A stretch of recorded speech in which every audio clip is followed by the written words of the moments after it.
You need a moment to regroup.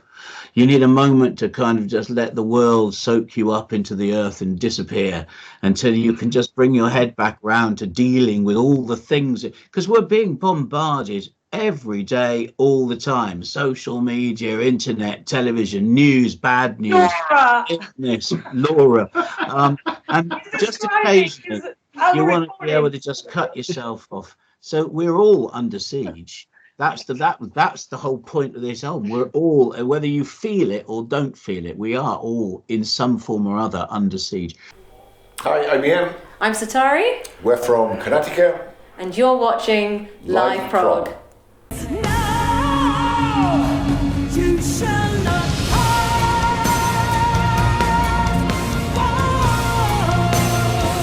So, well, the new album, Siege, is going to be out on April the 4th. And I'm thinking, Clive, I mean, you have had these dates many times with many albums coming out. So is this still a special thing for you, or is this just like any other day?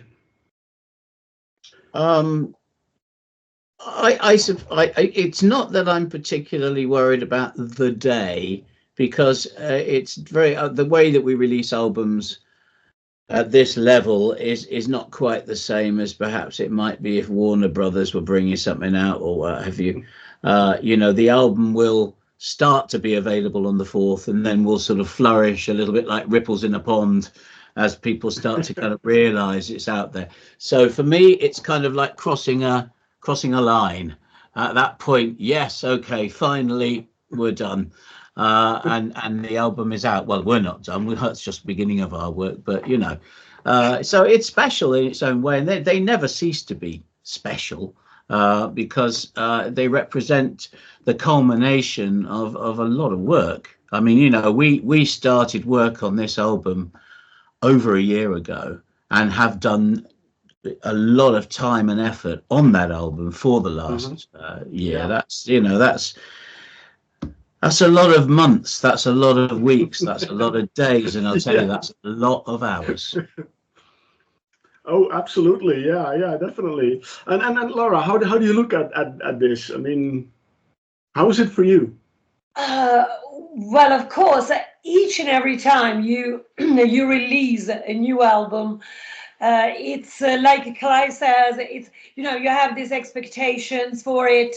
You have it's like when a baby comes to life, I think. You know, it's a baby coming to earth, and everybody can enjoy it at this moment. So you are actually ask yourself, how many will actually enjoy our album, buy it, have it, and welcome it in their homes? You know, it's a whole lot of work coming together and finally being available out there. So it's for me, it's a very special moment each and every time, like it was for From the Outside In, like it was for the Medici, and now for the Siege. The Siege is really a special album for me because it's well, each and every album is a new beginning in our lives, and this is really for me, it's another new beginning, and I feel this is really the essence of Imaginerium, exactly what Eric Bouillette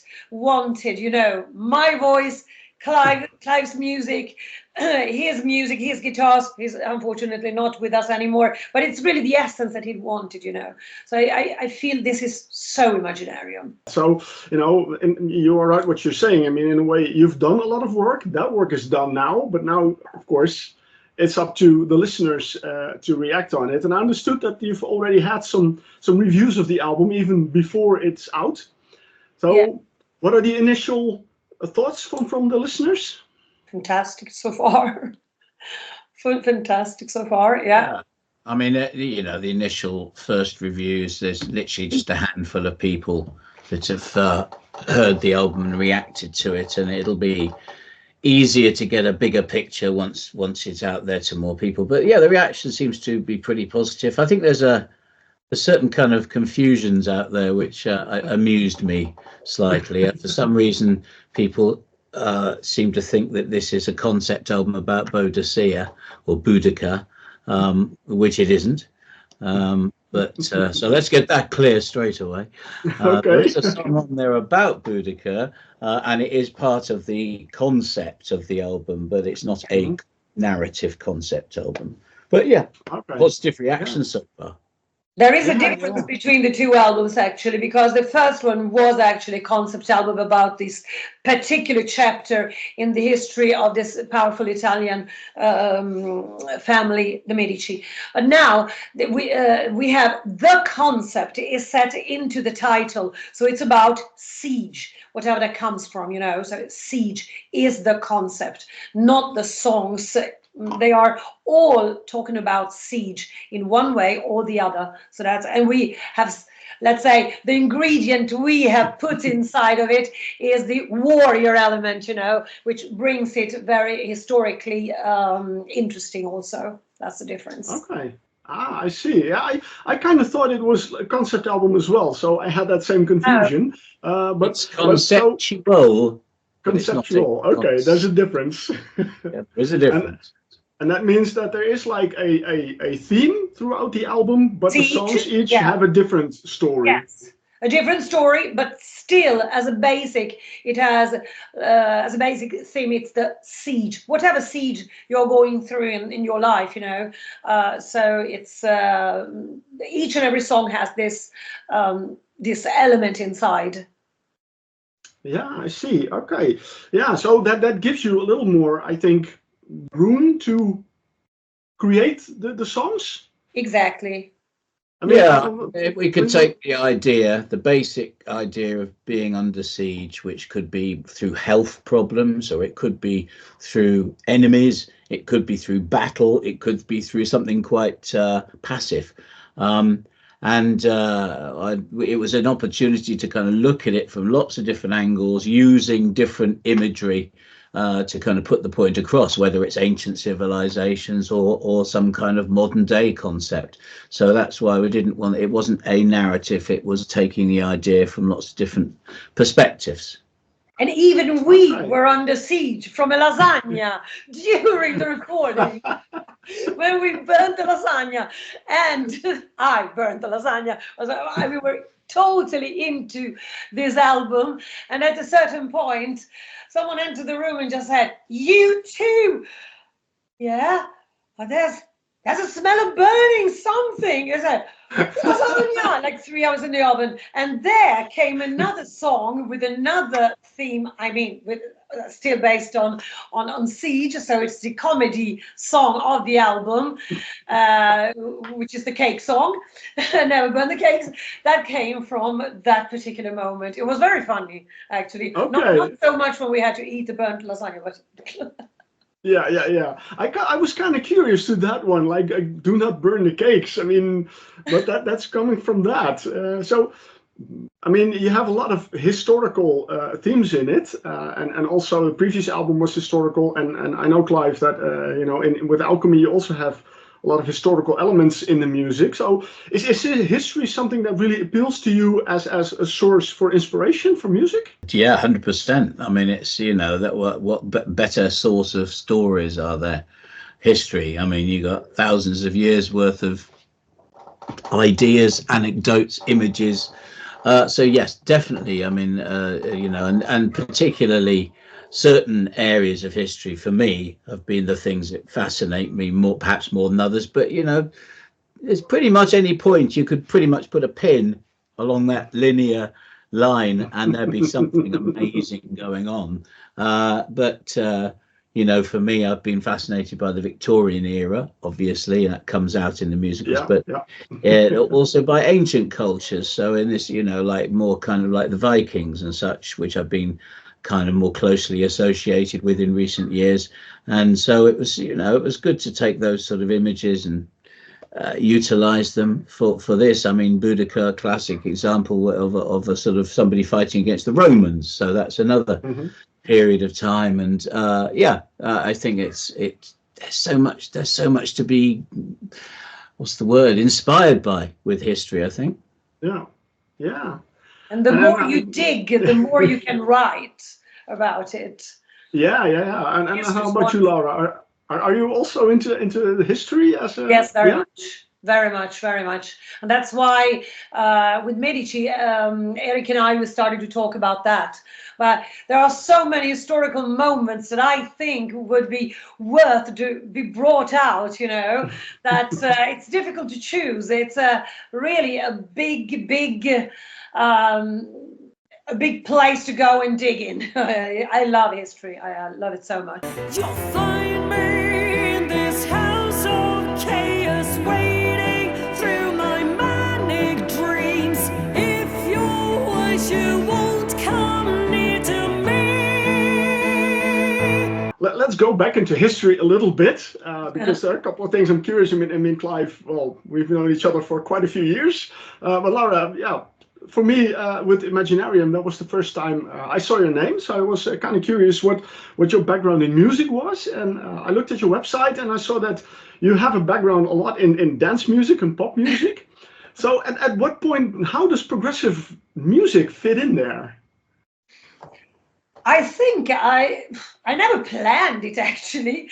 It was just that a friend of mine, all my friends kept going telling me, oh, you should sing, you know, some kind of strong, powerful music. And this friend of mine had just said, why don't you write to Clive Nolan? I said, to Clive Nolan? Why should I write to Clive Nolan? He would never answer me. So no, but I will write to him. He is actually quite nice. I said, okay, but he will not write to me. So I tried to write to him. And actually, I sent him this Great Gig in the Sky. It was I recorded Great Gig in the Sky of Pink Floyd. And everything started from there, because apparently he liked my voice. So everything started from this point, where actually he answered my message on Messenger. So that's, even if I'm not a lover of the social medias, I have to admit it. But in this particular case, it was a great thing to do. Yeah. So he just said, this crazy, mad Italian woman, who is she? And thanks God, he gave me the opportunity to show what I could do. Yeah. Okay. So, I mean, does that happen a lot, Clive, that people just, you know, contact you about music? Yeah. I mean, you know, we do get, you know, people getting in touch. And the thing is that the truth of the matter is, because I'm quite busy, I don't generally get that involved in other people's music. I mean, I'll occasionally do this sort of like a session job. Someone wants, I don't know, a vocal adding somewhere or something, and it's like, do this, pay you that. But I don't tend to get involved in other people's music, and particularly from a creative point of view. So I mean, this was all a rather strange set of coincidences, because my connection with Laura came as a result of, I had a series of eye operations because I had a problem with a torn retina, and I was stuck in a chair for 6 months pretty much. Lucky me. Couldn't go anywhere, and that's when Laura got in touch. So I had nowhere to go. If she'd contacted me in the middle of an arena tour, I'd have been very nice. I'd have said, hey, great to hear from you, you know, let's talk sometime, and I'd have just let it go. But as it happened, I had nowhere to go, so she had me cornered.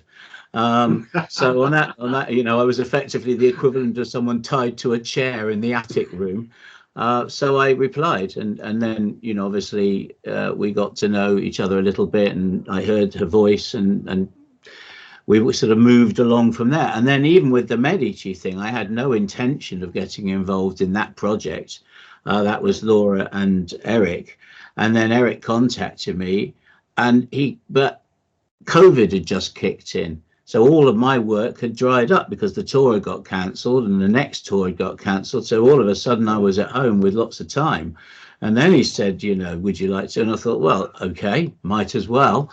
And so it kind of came. So there were two fairly large sort of perfect storms, if you like, that made all of this happen, I suppose.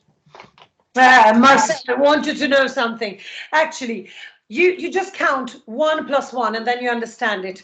I am a witch, which is probably the reason why I made some magic spells on this man. And I understood well, this is the COVID moment. Or did I create the COVID moment? I don't actually know that. Ah, But I don't know that. And the first time, he needs an eye operation. I really think so. I'd have been more impressed if you could have fixed the eye. But anyway, there you go. You fixed it. It was perhaps thanks to me that everything went as it went. I mean, and then you got a voice also. And me Yeah, stalking I think I'm going to go with thanking the surgeon on that one. But okay. But well, anyway, that it's sort of, you know, these things do happen. It's like there's a I was reading about something else recently, and they called it a sliding doors moment. You know, there's a moment in life where you could jump onto the tube at the last minute before the doors close, or you miss it, and that could be a life-changing decision. You know, you get on the tube and it crashes, you don't, and it doesn't. I don't know, whatever. And so these were kind of those sort of things. These are not things I would normally have planned to do or expected to do, but they happened. So yeah, cool. Yeah, the right place at the right time, and then a few years later, and you have 3 albums together. Yeah, there you go. Yeah, because the other album, From the Outside In, how did that happen? Well, this is back to that sliding door. So Laura contacted me, and we were talking, and I was, and you know, obviously it doesn't take them very long when they contact me to start asking about the possibility of making an album, and I'm sort of thinking, well, okay, yeah, that's nice, but I haven't got the kind of mental energy to write a new album, for a completely unknown expectation. So I said, well, look, I'll tell you what, why don't we do an album of songs that I've written, but we'll kind of have another go at them, reinterpret them, or, you know. And again, I had a sort of a plan. I thought, okay, well, we can choose a set of songs. Most of them I can get to the original mixes, take the vocal out, so it's almost kind of a karaoke thing. And then as she started singing, I started we could do more than that, and we started taking the songs apart more and rebuilding them, because, you know, her voice was worthy of more than just being stuck on the top of a backing track. So we kind of started recreating the music.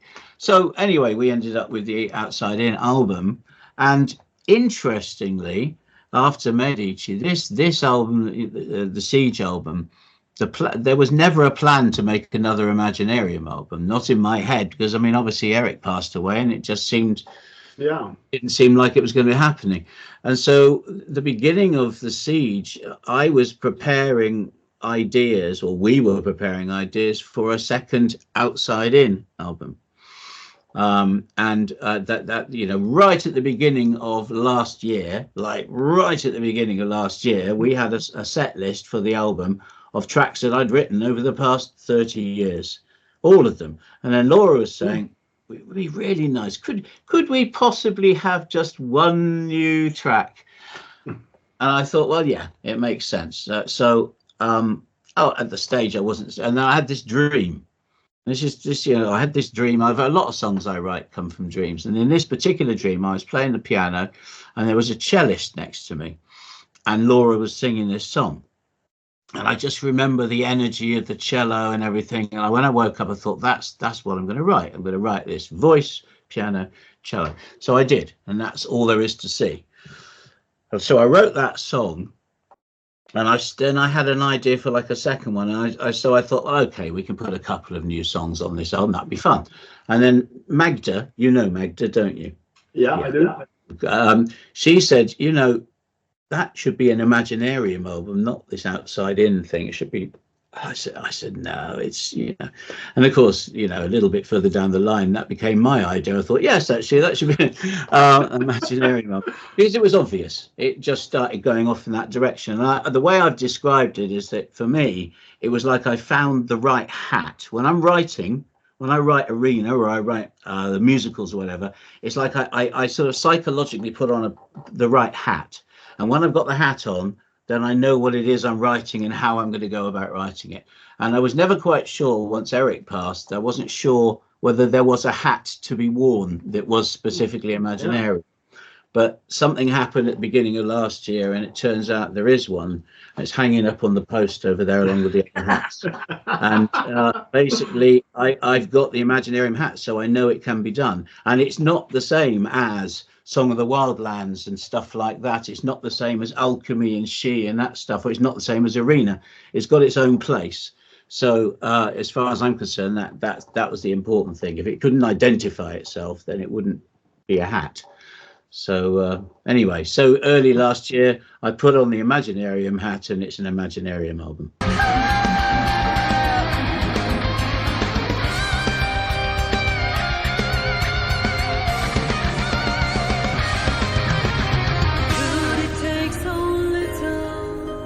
I remember the last day. When was it? I think it was song number 8 because he had written like 7 songs, and then he said, "Laura," I was still in Italy because I had to book the flight to go and record, and he said, "Would you be very pissed if I wrote an 8th song?"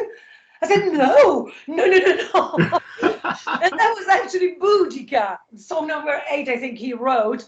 I go, right, wow, that was, my God, it is actually my favorite song. So one of they are all my favorites, but Boudica is Boudica.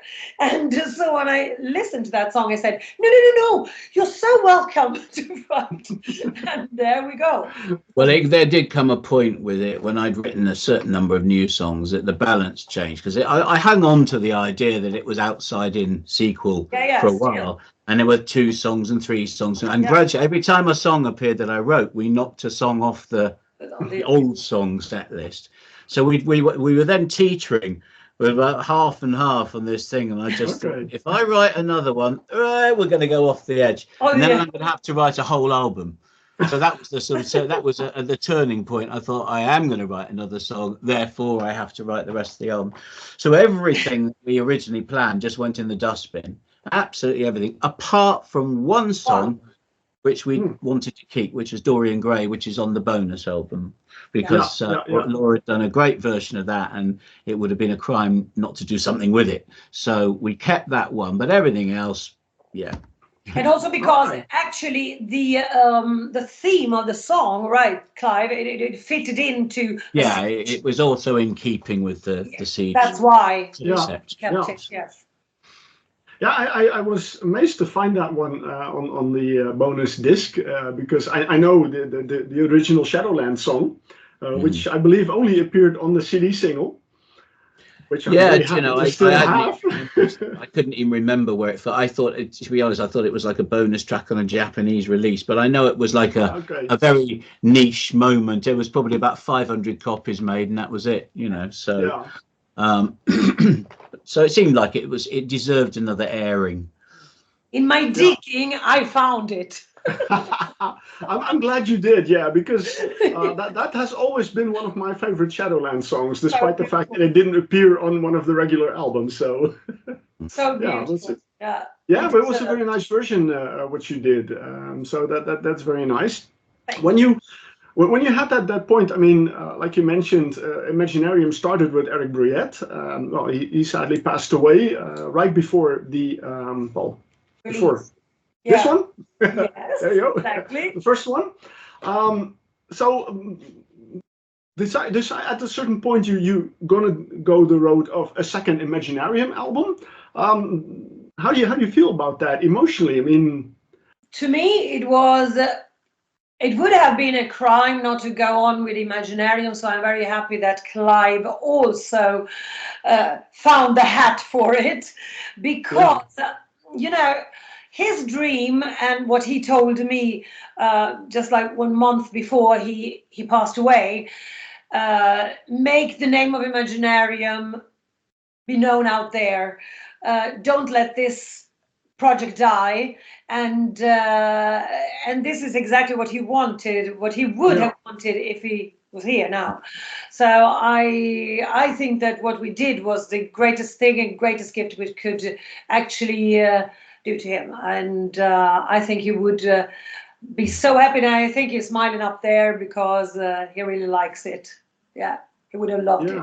Lineup wise, it's. I mean, you said the Medici album was a concept album. This is a conceptual album. Also, lineup musicians, it's quite different. I mean, with the first album, you have multiple singers. With now with Siege, it's just you and Clive. So, is that also part of the fact that you're going a little bit of a different road with the album? Well, that's the beauty of a project, as in Imaginarium is a project. Every album can be complete. I mean, you know, the third Imaginarium album could be just an acoustic guitar and Laura singing it. There's no rule, or me singing with Laura playing acoustic guitar. That'd be interesting. There's no. I think it's each project will demand its own particular lineup. We didn't need multiple singers for this project. There's a few ideas we have for future projects which would probably bring more singers in again, perhaps more guests, I don't know. Also, the musicians may change. I mean, that's it. You know, the difference between these project lines and bands. This is not a band, so it's not about keeping the same people every time. That's the beauty of it. If we want to bring in a whole host of horn players and flute players and whatever on the next one, then we can. There's no rule. So yeah, I think that we didn't even really give it much thought. You know, when I started writing the Siege stuff, it just seemed obvious. Well, you're going to sing that. Oh, I think I'll sing this one, and this is a duet. There wasn't a point where we were thinking, damn, perhaps we better squeeze another singer in somewhere or anything like that. We just did what felt right. Even though I think this was actually, again, more in theme with what Eric, again, wanted in the beginning, because what he wanted was Medici, but with just my voice, and there was Clive and his guitar and his violin and whatever. So this is actually the what we can say the original idea that we had. So we bring it back just in his thoughts, in his initial thoughts. The first thing he said, I want you to have your epic album because of your voice. I want to write you this. I want you to have your epic project because this is what you deserve. And this was his first. Everything started like that. with this sentence. So he just brought it back. We just brought it back, let's say. Even though, I mean, of course, the only two elements that can have always to be in, it's Clive and I, because, well, I can sing, I can't play anything else. I don't think I can play the piano instead of Clive, but we could. I can just imagine the reviews at that point. Laura on piano. So. You never know. You never know. You could learn. You could teach. You could teach you. I mean, could you teach Clive? Could you teach Laura how to play the piano? I don't know. There's probably no. It's a big no. Funnily enough, I remember many years ago we did a Strangers on a Train, which was a project, and we were taken out to Holland to perform that very thing at the Paradiso as part of a 2 or 3 band lineup. And that was an amazing thing. It was the first time I went out, if you like, in my own name, rather, because I'd been out once before with Pendragon, but suddenly it was like Strangers on a Train. I can't remember if we headlined or came second in the bill. It didn't matter. And so it was basically the way that we performed was just myself on piano, not anything else, just piano, and Carl on bass and guitar. And Tracy, obviously, the lead vocals, the main vocals. And Tracy said there was a track we were doing, which was like an instrument. Well, there were several instrumental sections in the album. So we were playing them. And Tracy said, look, I can play keyboards on this one. I can play keyboards on this. And that's going to really help to keep the thing going forward. And I wasn't really very sure about this idea. But she had like a little synth that she put on the side of the stage when we rehearsed, and really all it was one little section where it was about 4 or 5 or 6 chords that just ran along as the piece ran, and then that gave us enough freedom to sort of do the fancy stuff. And I said, are you sure? Because she said, yes, I'm absolutely sure. I said, you do realise if you fuck this up, never let you do that again. And she said, yeah, not a problem, not a problem. So on stage we went, and we performed that night at the Paradiso, and we got to the track in question, and we started playing it. It was quite a sort of fast and furious type of track. And I could tell by the look in her eyes, she didn't have a clue what was going to happen. And then she went over to the keyboard and she started dabbing at the chords, because she was in completely the wrong place. And I was looking at her, stay on point, don't worry about what's going on. And we got to the end of the track, and I just looked at Tracy, and she just said, I know. And that was it. She knew. I never let her go near a keyboard again. That was her one and only chance. So my advice to Laura is don't even try. It's easy. No, don't worry. Risking all our futures, building houses on the sand. So throw him in a jail. Oh, they turn the world from what it should have been. Throw away the key. Going back to the vocals a little bit, I mean, when I was listening to the Medici for the first time, I heard this voice, and I was like, who is that? And I went look in the booklet, and it's like, that could not be him, that could not be him, that could not be him. I had no clue. It turns out it was you, Clive. The Rinaldo part. Rinaldo, yeah. Yeah, Rinaldo. The way you sing, it's like I've never heard that before. Yeah. That was my baddie voice. Yeah. Yeah. Funnily enough, because obviously it's a lot more kind of husky and growly than I normally would use for like. Yeah.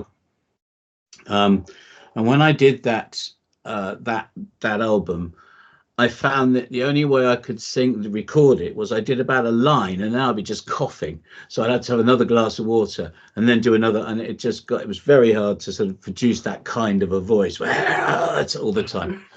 Funnily enough, now I can actually do it quite well without needing too many glasses of water. Okay. So that's a good sign. So I think I've used it again on the Siege album. And every now and again it crops up when I'm doing live stuff. I at the Mead Hall thing that we've just did, I did a performance of Mind Games, which of course is with Nick Barrett, and I used that kind of voice for that song. I have to say it sounded really good. Okay. Yeah. Yeah, because he said in the beginning he wasn't so confident with that kind of. I said, you know what? Use it. This is your voice, actually, because this is his voice.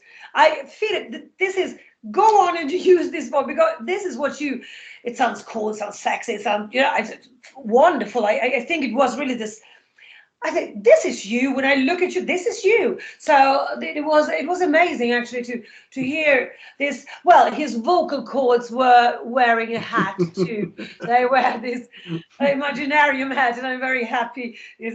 Everybody tells. It's a slightly rockier voice than I use, because I usually use a sort of semi-classical approach. When you speak, it sounds like more, that is your voice, because it's how I see you when I hear your voice. That's, to me, that's your voice. It's really his voice. It's really, so for example, in the Last Arrow, this wow, beautiful. I was there obviously when you were recording, and I was shooting a little film, a little video, and it was amazing just how you were so confident with it. Loved it. It's beautiful. That's a beautiful song. Really interpreted in a splendid way. So that's his voice, in my opinion. That's your voice, Clive. Yeah. Well, it's a voice. When you speak, it's like that. I hear that. But I'm pretty sure I don't spend my whole life going, coming soon at a cinema near you from Friday. No, okay, not the growling thing, but I mean when you hear this voice, it's how you sound when how you sing in The Last Arrow, for example, is your natural voice going in there. Well, that's it. That's me singing, and then when I'm in the musicals playing King, I'm playing a part, so it's a different thing. But that was good. But I can get through it a bit better now without needing to cough. Yeah, yeah, I can imagine that it puts kind of strain on your voice doing that. A little bit. Yeah, especially when you're not entirely used to it. It's like practice. You get more used to it. When I started doing that, it was harder because I hadn't really done that kind of a voice. And then as I got sort of more familiar with it, then it becomes a little bit easier. Yeah, definitely. Right. Let's go back to the siege. This is siege. I'm saying the siege, but it's siege. It was actually, isn't literally. It was. Yeah. It is siege. It was originally called The Siege, and then I kept saying there was a book out in the shops in Hereford, and it just thought The Siege, and it looked like a thriller. And I just thought, I don't know, it just The Siege suggests a specific siege, whereas siege is a state of being under siege. And that was the concept of the album, not a siege, but siege. So we changed it. The artist had even done the whole front cover with The Siege. Yeah. We had to go back to David and say, so sorry, we made a small mistake. It's actually now called, but he luckily, that wasn't too much. It was fun because we were out in the we went to this bookshop that day, and funny enough, when we came out of it, we both had the same idea. We saw this the siege, and we said, we had the same idea. What if we called it siege? Yes, there was a yes immediately. So normally we are always on the same side. So there was like 2 minutes, and it was decided, and so we asked him to do this. Poor man, but it was we liked how it looked. But I mean, it's The Siege is okay if people call it that, or they call it The Siege album, which is what it is. It's The Siege. So Are you always agreeing on everything, or do you also have some points where you don't always agree on? I think that probably the things that we don't agree on generally probably don't find their way into the album situation. I mean, it's a bit like when I work with Mick Pointer, for example, in Arena, if Mick and I absolutely cannot agree on a particular bit of material, then I know it's best to just not use it, because there's obviously something not in sync. So it's the same kind of principle, really. I mean, it's till now, actually, there's never been anything really. No, I think always. Now, Laura's only got one big problem. And I'll let you, don't tell anybody, and don't tell her, okay? But just between you and me, I'll tell you what it is. Laura's problem is Laura. She is as mad as a box of hats. Now, the thing is, the problem you've got is that she has masses of ideas. Now, you might say, well, that's good. But the trouble is, when you're trying to follow a particular sort of thing, let's say you're putting some music together, in my case, and I'm trying to edit maybe a vocal line with delicate detail and everything, and she's already onto the fact that the kick drum's slightly out of time, and maybe we could deal with a violin part, and possibly an orchestra could appear at the other end. Hey, why don't we make a video of this? Tell you what, why don't we... That's the only thing. I usually have to make her sit quietly on the sofa, which is kind of opposite me over there, and we have what we call quiet time. Quiet time is where she needs to shut up, and then basically. I was waiting for this, because what I get is a shut up, and then I sit there quiet, and he just looks like that and say, "Are you alive?" I shut up. I said, "What is it?" No, because I'm so impressed. But that's why we let her go and cook lasagna in the kitchen. When I don't. The kitchen's on the kitchen is on the other side of this wall, so I've got a wall protecting me. The lasagna takes hours to prepare, right? Yeah. So I get a lot done. Yeah, definitely. So by the time the smoke comes through the wall, you know something's wrong. Pretty much.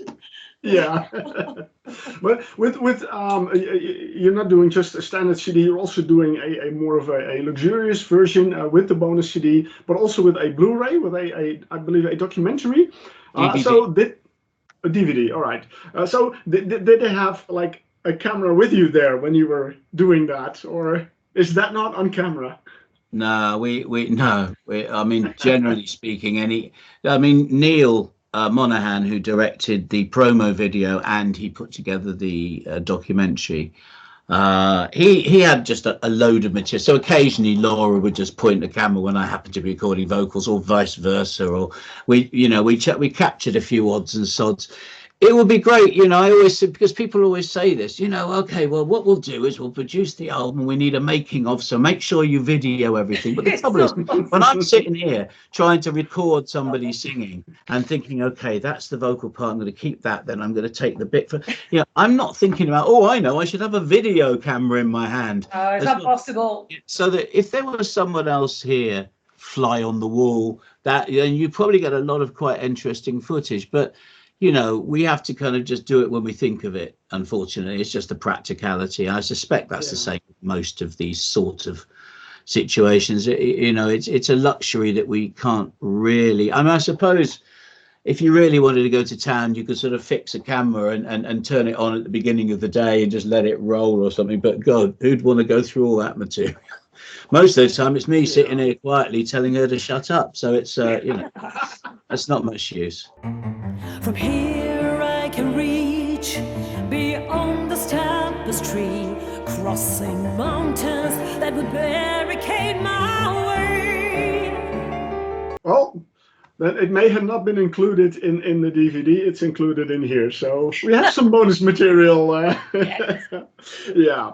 You mentioned the artwork, that it had to be changed because of the change in the name. I gotta say, the artwork is also from the inside of the booklet is really beautiful.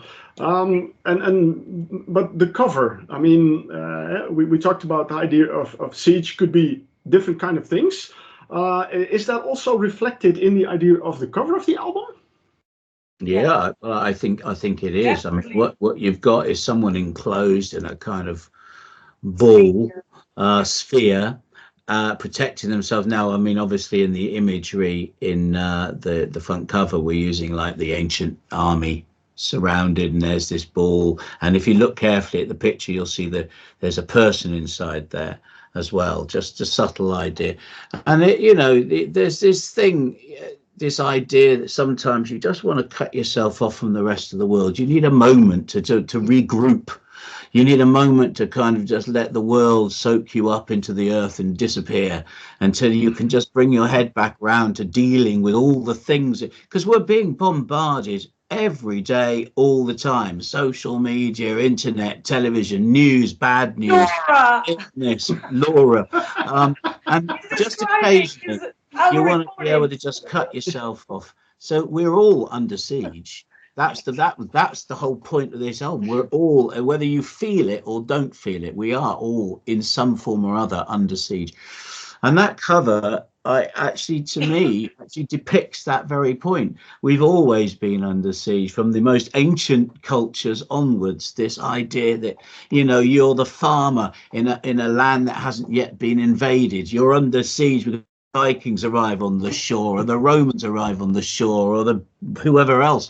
You know, I mean, ever since there's been humans able to think in some form, then we've been under siege. So I think David did a fantastic job with those pictures, because he captures that mood every time, and particularly the front cover.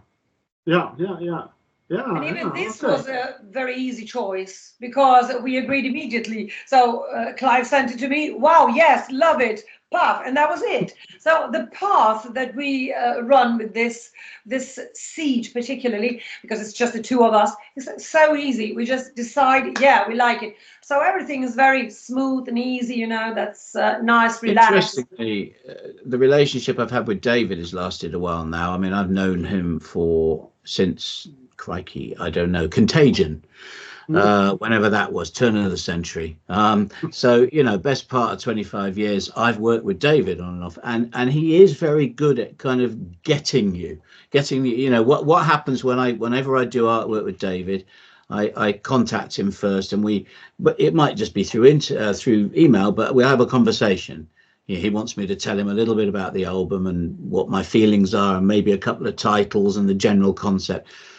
And I said to Laura, let's get David to do this, because, you know, he'll know what to do. Whereas most artists, you'll get a picture and you'll say, yeah, it's kind of okay, but would it be better if you didn't have the this and that? And you have to go, you know, with David, I always start off, and he knows me well enough to know. He says, "Well, what do you want?" Generally, and I say, "Well, you know me. I'll be able to tell you if I don't want it, but I can't usually tell you what I do want. But what I can tell you is a little bit about this." So I gave him a rundown of my idea of this siege thing, the lyrics, a few song titles, and I just knew, he got it. It's as simple as that. The very first sketch he sent us for the front cover, we just looked at it and just went, yeah, that's it. There it is. Okay. And I think he's very good in colouring. Oh yeah, well, he has a great eye for colour, and that's what I like about. I mean, he did it for songs of the Song of the Wildlands as well. If you look through the artwork, everything's got this wonderful kind of leaning towards colours, and the same thing with Imagianerium with the siege arm. There's this real sense of colour that comes through depending on the mood of the song and depending on the nature of the picture. He sort of orientates it in a particular way, and I love that. This works for me. Particularly with the cover, what I like and what I see a difference between other covers around also is this green teal cover. This color that comes out.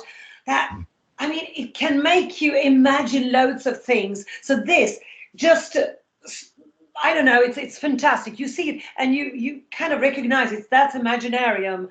It's not just red, it's not just black. Then it comes this green, light blue thing. It's fantastic. We had funny enough, we had it's right behind you on your shoulder there, the theory of molecular inheritance arena. Yeah. We spent absolutely ages. Yeah, there you go. We spent ages. Mick and I had this idea because I had this concept, and that is a narrative concept album. And I said, okay, what we really need is like a laboratory. We want a laboratory sort of feel with this, that, and the other. And we found this photograph. It was one of these ones it's licensed and you have to kind of pay for it and everything. And then we thought what we need to do is get an artist to modify that photograph and turn it into this magical whatever it is that we were trying to get across. And we, on and off, we tried to do that for the best part of a year, on and off, probably about 8 or 9 months, actually, I suppose.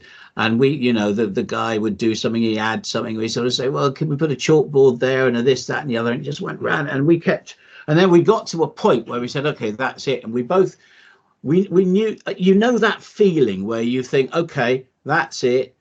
Yeah, it's kind of but that's just got to be it. We sent it to the rest of the band, and John Mitchell said, he just wrote back, he said, it's crap. And well, sometimes he'll do that, and perhaps I won't agree with him, but in this particular case I thought, oh, thank goodness, okay, yeah, it's not working. It's not. And then we sort of, we had a bit of a kind of thing, well, what are we going to do? And John said, David Wyatt. We've used him before for Pepper's Ghost. We use him for Contagion. Anyone complaining about those? No.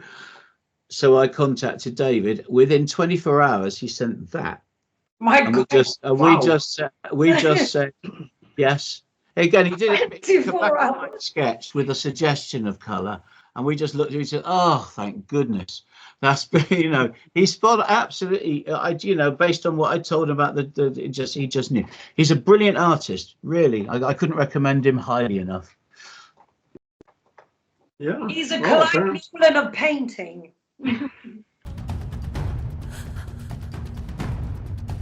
These walls were built to last. A final redoubt. Altogether, I mean, musically, the way it's been packaged and everything is absolutely amazing. Now it's almost out there. I mean, we're recording this ahead of April the 4th, so by the time this interview is online, it's close to be going to be released. You've listened to the album, yes? I've listened to the album, yes. What things have occurred to you then, having listened to it? Or I put you in a difficult. You can edit this out if it doesn't work. No. I'm going to leave it in. I mean, no. I got to be honest. I find it these days hard to explain how I feel the music. I lately, especially, I've been away from prog for a while. I got back, and I find that I'm listening differently to music now, and I really have more of an emotional connection with the music rather than I can. That's why I kind of slowed down doing reviews because I find it difficult to put into words how I feel about an album. But I was listening to the music this afternoon before we do the interview with Barbara, with my wife. And then at a certain point, I went here and do some things, and she stayed there, kept on listening to the music. And I found that she really enjoyed it. That doesn't happen a lot these days. Ooh. So that's a good thing. Yeah, she really enjoyed it. I gotta say, I listened to the album, I can't remember how many times, but multiple times. And I'm really loving it. It's I don't know, it's a feeling. I can't express it, so You don't have to express it. That's fine. I'm glad. That's very good. Yeah. Because there's a lot of quite. You say you're kind of getting with like an emotional connection. I think that's good because I mean, ever since we started songwriting, one of the most important things for my songwriting, certainly, I can't really speak for everybody else, is to find that connection. I'm less bothered about impressing you with my musicianship as I am about connecting with you about the song itself. But it's just perhaps not necessarily a progressive rock attitude, but I mean, I personally, I don't care. Basically, to me, it is about trying to find something that kind of gets you. And that could be something purely musical, or it could be something lyrical, or it could even be something that you drum up with an image. But in this song, funnily enough, there are some things that have kind of deeply connected with me when I was writing, because of just life being the way it was. Certain things happened during that time. And so, with my mum and her sort of onset of dementia, the Only When My Eyes Are Closed is a particularly powerful song for us when we put that one together. One Last Arrow was because I lost one of our cats, and that's always tough, I think, when you lose an animal, particularly one that you bonded with, and this particular Tristan was one of the sort of special ones. Not that I'm picking favourites, so again, I managed to kind of sew him into the fabric of the writing, and I do that a lot. I mean, people would be astonished if some of the songs that I've written, they think it's about one thing, and it's very often something completely different. And so it's good, I think, if you can find some sort of things that connect you to the music. I don't care whether you think it's sort of, it's an amazing guitar line, although there are some brilliant guitar lines, but it's about the song getting to you, I think. Yeah. Well, I gotta say, musically, I mean, if I just listen to the songs, listening to the way you sing it, Laura, to how everyone is playing it, that is something that I enjoy a lot. I mean, I didn't know the musicians on the album. I do know that the bass player, Luis Nasser, is from Sonus Umbra. I remember them from a long time ago. But when I hear them play, I like, wow, these guys are really good. I mean, I love the way how they play. I love how you sing, and all of that together. With the lyrics, that makes it for me something that I really enjoy, that I can put on and just sit down and kind of forget what's happening around me. And then I'm realizing, like, all of a sudden, like, why is it quiet? It's like, oh, the album is over. And then I put it back on again because I was like, I kind of missed things, and then I go back and then play it again. That's a beautiful thing you say. Beautiful. Yeah. So that's pretty much how I listen to a lot of albums these days, and especially this one with Siege. I really had that, and I kind of played this one as well a couple of more times. I remember I was with a friend. He has a label, and he also sells CDs. And I was with him, and I'm always interested. Like, do you have something? And I was browsing through what he had, and I came across this one, and it's like, hey, I missed this one because I was kind of away from the whole prog world. So this passed me by, and I was like, oh wow! So I bought it. I was listening to it, and it's like, yeah, this is my kind of music. So I kind of like these things, and I think with Siege, you definitely bring something really beautiful to the world that people will definitely going to enjoy, and I hope they all enjoy it as much as I did. Did you find, I mean, I'm going to ask you that question that people often ask us, and I don't have a clue to the answer, but I'll ask you anyway. Do you have a favorite track or something that you found stood out that much more than the others for you? I think one of the tracks that stood out for me was Footprints in the Sand. And lots of people, you said, Yeah. I start yeah. to understand this in both versions because it's very different, right? Yeah, I don't have the track listing with me now. That's the I have it on my computer, but I'm using that, so I can't see it now. But that song definitely stood out for me. I got to say the opening track, Boudica, is one I really enjoy. And Burn the Cakes. That was something that also stood out for me. And the last track, Blood Moon. Mm-hmm. That's also it's the kind of I think spirit that brings. Blood Moon with a full band could be a hell of a live track because of the big guitar lead. It's got that, you know, it's I think that could be quite a thing. I mean, we are. All right, he is only 22 years old, the guitarist Simone. So it's okay. Well, I mean, both the guitarists are excellent, and of course Mirko guitar played drums as well, which was even scarier. And we're going to be performing with them at the end of the year at the Mead Hall here, and then some other dates in Europe. But we're not going for the full band quite yet. We're relying a little bit on a combination of the musicians, like Mirko and Simone, myself and Laura, Natalie doing some extra vocals as well. And that's going to be quite a tight knit group. A little bit like we did with the Medici show, I think, and we were coming to the same theatre in Holland as well. And, you know, the backing tracks will provide us with the kind of onslaught of percussion and orchestra, which, you know, it's just practical, really, because there's a limit to our budget. So I think we'll go out and do that, see how it goes. I mean, next time round, I'd love to get a drummer and a bassist in and start beefing the whole thing up a little bit. But one step at a time. And I want people to really kind of get inside of this music. And this is a great way. It's kind of intimate. So we can, you know, we can kind of put it across in a very intimate kind of way as well, which I think is good. So Marcel, as we have started, he will never do an interview with Imaginarium anymore. But we have started to do the contrary. You are the one that answers the questions. I have just one question. Okay. No Imaginarium anymore.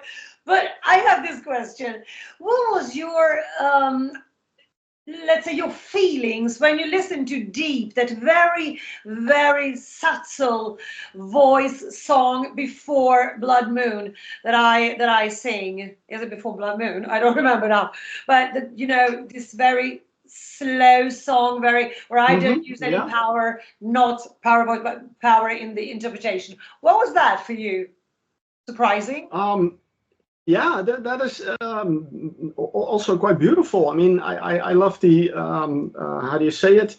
Well, when it's quite, you hear more detail in everything, and the way you sing it, it's a little bit different than the rest. So I like that. I like it. How do I say it? it's a lot more intimate and introspective. And it's I mean, I wanted to take Laura out of her normal area into something slightly different, because she's got a voice that can support that. And so I had that idea when we were in Holland last year doing these other Medici gigs, and I just knew this thing about this rising string and then falling down. And again, very much within, I wrote the lyrics while I was sitting in JJ Dehaan's, Nicole's place, when we were in between the gigs that we were doing there, the gig we were doing there for rehearsals and stuff. And I sat there, I just knew what it had to be about, obviously the siege thing. And I, even though at that stage we hadn't even thought about the concept of the album, but that's what it had to be. And then I also knew how it was going to sound. And I had to wait till I got home so I could kind of build the strings properly and make it vocally work. But so it's a very, very different type of song. But I think, you know, the whole album doesn't have to be power vocals. No, right down. So. I think it adds a little bit to the mystery as well. Yeah, well, I think that's a very important element, the mystery. Yeah, absolutely. And how was it for you to sing it, Laura? Beautiful, beautiful. It was one. I remember because I was drinking my tea in the kitchen while we were rehearsing, and I heard him playing this the strings and playing it on the keyboard, and I went there and I said, "Well, what are you playing? It's so beautiful." So it immediately appealed to me, you know. And he said, "But this might be another song." And I said, "Wow, I mean, it's beautiful." So when I had to sing it, when that was the explosion of emotions for me, and it was so nice to really be so subtle. Because yes, in my songs, you know, I sing a lot of soul music and so, but there was some moments. This was the whole song, like subtle, and wow. It was all about emotions coming out. I loved it. And yet I feel uncertain with the friends we have around us. A sense of apprehension with the colleagues that surround us. Clive, you mentioned one of your cats, and I noticed that in the credits in the album, both of you kind of do the thank yous for your animals. How big of a role do they play in your lives? Well, that's, I mean, if you actually look through all my albums over the last 1,000 years, you look at the credits, you'll find that I listed the cats ever since. There's a very simple reason for this as well. It's a kind of a private thank you for me, because I probably wouldn't be doing what I'm doing if it hadn't have been for our first cat. Because I grew up as a child. There was our cat was called Kim, and it was a ginger cat, very male, tough looking cat. And he was with me through the whole of my childhood. I remember we got pictures of him sitting literally by my cot, almost like protecting me against anyone who might come and, you know, he wouldn't, you know, he didn't smother me or attack me or anything. He was very protective of me as a child, and we were inseparable throughout my childhood. And of course I got to about 14 and he died, and I was absolutely bereft. I mean, that was my first experience of having to deal with something like that, loss, bereavement. And my parents said, "Look, why don't you keep him alive?" And I said, "Well, how am I going to do that?" You know, I said, "Well, why don't you write a piece of music? And then he will always be remembered." And I thought, "Oh, that's a good idea." So I sat down, and I can still remember the piece. I could play it to you right now. It's a very simple piece. It's not Beethoven, but it was just a piece of music. And it was the first piece of music I wrote properly with intention. And I never stopped writing. That was the moment I started writing, and I never stopped writing. So it was because of Kim. So when I finally got to make albums, by then I'd had a couple more cats. But there's a very short list of cats on there, because I thought, well, I'm going to keep that immortalization there. So I am going to remember him every single time. And as the time has gone by, and the cats that I've had, who I always find to be such an important part of my life, because they bring me a certain sort of tranquility that perhaps I don't find anywhere else. And so I always add them to the list. So now there is about, crikey, 13 or 14 cats that are in that list, and I keep listing them. So, but it was all because it all goes back to that one cat. That's why I do it. And for me, it was this fact that the same year, this year particularly, that's why I wanted to do this thing, because when I went to the UK, I went with this, and inside here there are pieces of the fur of my doggy, Kyo. She died 2 days after Tristan. That's the whole thing. And just 3 months before, my cat died under a car, on a crazy person that she got hit by a car. So all this was very powerful for me. This particular time, it was, so I wanted really, I got my energy. I had this on the stand there in front of me while I was singing, and so it was like the spirit of my animals were there. And then of course I got my cats, my 3 cats left, and I still say 4 cats because Mew Mew, and obviously a new puppy here. So she's not here in it yet because she wasn't here when we finished. But yeah, I think that nature and animals give us a really strong emotions. So it's a beautiful thing that we do when we actually remember them.